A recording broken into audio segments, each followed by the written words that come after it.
What is up, everybody? Great J-Man Gaming here. So I did pick up the Counterintelligence Commander deck, which dropped today for Edge of Eternities set. This is a Jeskai deck. Basically, it is powerful creature and spectacular spells. You have Flagship Vessel in here, and you are proliferating counters. So, pretty interesting deck. I did look at World Shaper, but I didn't really like the look of the card value nor the deck quite as much. Okay, so just in terms of deck contents, the usual stuff. You know, you get your punch-out counters, you get your deck, you get your sort of guidebook on how to play the deck, how to play Commander. You get a collector booster pack, and you get a box. It doesn't look like this one comes with a spin down counter. And again, my beef with these boxes, they don't fit a full Commander deck. These are what you want. Something like this, fully sleeved, double sleeved actually, Commander deck. You need a bigger box than what Wizards of the Coast give you. So this is more of a collectible. I've got a bunch of these doing nothing. They're just the wrong shape and wrong size for Commander decks, so you do with them as you see fit. We'll start with the Edge of Eternities Collector Booster Pack. I don't know what this contains. I'm sure there are probably set cards in here. So we get Extinguisher Battleship. I've pulled one of these before. I think it's about a $1.50 card, thereabouts. But this one's a borderless variant. So it might be actually worth something a little more. Or is this the regular printing? What card number is this? This is 355. Yeah, so this wasn't actually a $4. That's actually decent. That's actually a $4 rare. So we're going to throw a sleeve on that. And then, of course, we got Sunstar Expansionist, which isn't probably anything really to write home about.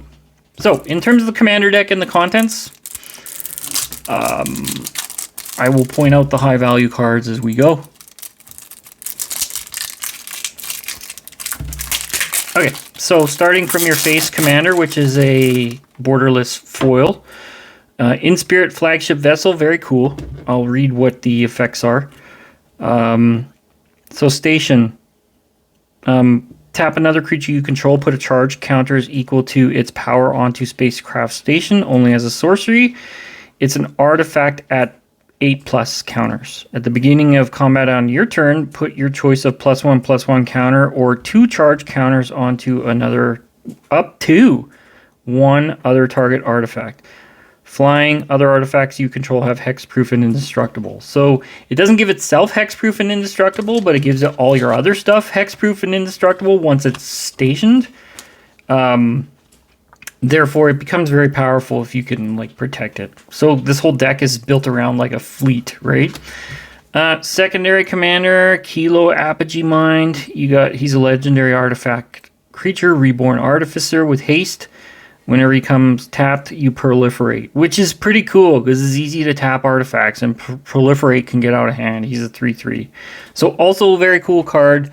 Kilo is also a $4 card. So some good value just in the 2 commanders of this deck. If you can pick it up at cost, I probably would recommend this one. Okay, so on to the actual deck. Petroleum Peacemaker, again, 268.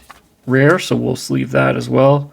I usually kind of sleeve all my rares in this or anything valued over $1 into an inner sleeve, and then I double sleeve. Insight Engine, Artifact. Don't know what if he's high value. Yeah, Insight Engine's a $1.30, so we'll sleeve that. Put a charge counter on this artifact, then draw a card for each charge counter. That's a great card draw engine for an artifact deck, so really, really nice. And I love artifact decks. And the fact, I mean, I don't love Jeskai, but I love artifact decks, so interesting. Euthros Research Craft. This is a $4 card. Like, there's lots of value in this deck already, even in just the first 5 cards I've opened, or seen, sorry. We're not even into the real high value stuff yet. So I'm going to look for the higher value things on my list, which include Jorah, Weatherlight Captain, Tentacool, Inquiry Dominus, Cyber Drive Awakener. Swan Song is your $10 card. Ripples of Potential. As well, you got some mid-value with Cloud Key. Darksteel Reactor. And in your mana base, you've got Great Furnace, Karn's Bastion. So there's a lot of value in this deck. I mean, nothing huge, like no $20, $30 cards, but there's some value here. So let's just kind of look for the higher value things. Surge Coordinator, Gridding Mass, Radiant Summit, Swan Song. There you go. So this is the highest value card in this particular deck. Counter target enchantment, instant, or sorcery. Its controller creates a 2/2 blue bird creature token with flying. So you're countering a spell for 1 mana and they get a bird.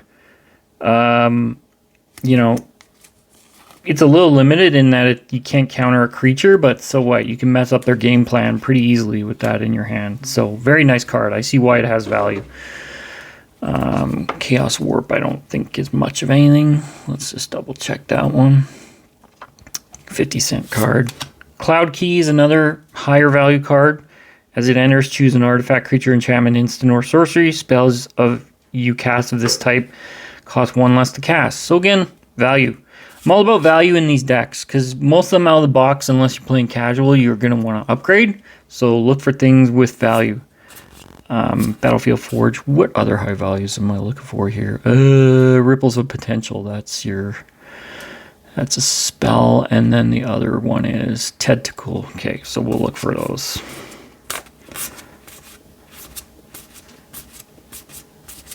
There's your Ripples of Potential right there. So let me just sleeve this and then we'll read it off.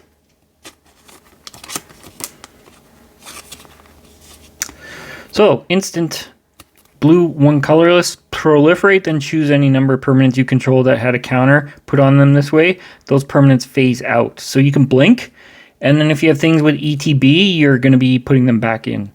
Like, pretty sick card. Really like that stuff. Okay, so I keep calling Tentacle. It's Tekuthal, Inquiry, Dominus, legendary creature, Phyrexian Horror. Flying. If you would proliferate twice instead. My god. 1 colorless, and then the blue can be paid with a blue or 2 life, so you can pay 4 life and a colorless. Remove 3 counters from among other artifacts, creatures, and planeswalkers you control. Put an indestructible counter on Tekuthal. That is a sick card. Like, I can see why this thing is worth... what is he worth? Yeah, he's a $7 card, so definitely can understand why. I'm really liking the look of this deck so far. Again, how it's going to play out of the box, I can't really tell you, but definitely looks pretty cool. Got some cool cards in here. Okay, so what else are we looking for? We're looking for the Ripples of Potential card, and we're looking for the... what other card? Kilo Apogee Mind, we already talked about. And the Cyber Drive Awakener. Okay. Darksteel Reactor is a $4 card, indestructible. Beginning your upkeep, you may put a charge counter on this artifact. When this artifact has 20 or more charge counters, you win the game. This is a pretty sick win condition for a deck that can proliferate a lot and move counters around a lot. So this could be your win con. Very cool. Given this deck has counters in it, one card that comes to mind that I would put into this is Walking Ballista. I got that in another deck. Walking Ballista with counters and proliferate is a good pinger card, and you can go infinite with it pretty easy. So that's probably one thing I would really look to get and throw in this as an upgrade, just as a off the top of my head type card. Okay, so moving along, we're looking for the higher value lands, which include Ancient Den, Great Furnace, and Karn's Bastion. There's Karn's Bastion, so it's a proliferate, add colorless, and 4 mana proliferate. This deck has many, many ways to proliferate, which is great.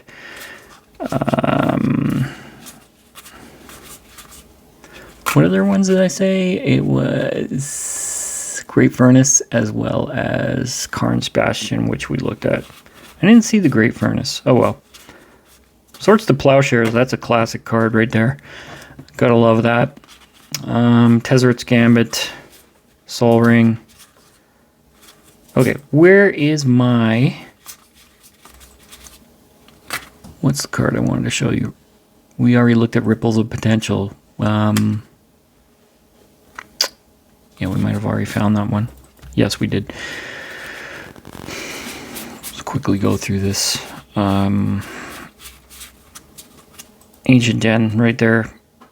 Oh, it's an artifact land. Those are dope. I don't know if artifact lands are standard legal or not. You know the dark steel lands and things that printed a long time ago, they were all banned.